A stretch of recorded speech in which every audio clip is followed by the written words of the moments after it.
Hey guys, welcome back to my channel. Come cook with me. So first of all, you want to clean your meat properly and put it in a pot with onion and season it properly. Then get your dry fish and your stock fish and you have to clean that properly too because we'll be using the stock.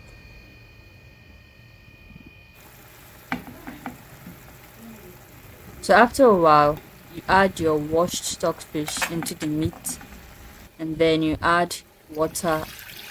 Also, you add your dry fish and then just leave it to cook.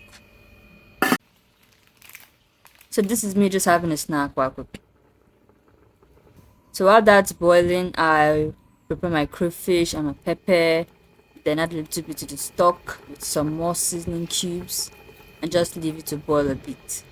After a while, I'll add my oil and then just leave it to boil very well.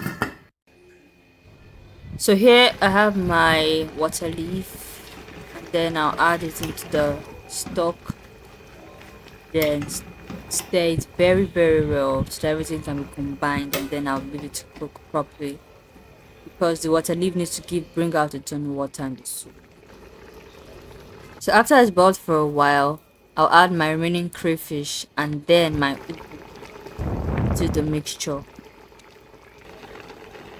I'll stir that properly and leave it to cook a little bit. Your ugwu doesn't need to cook for a long time, so after a while you just take it down.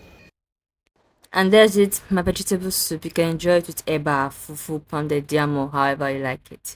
Till next time.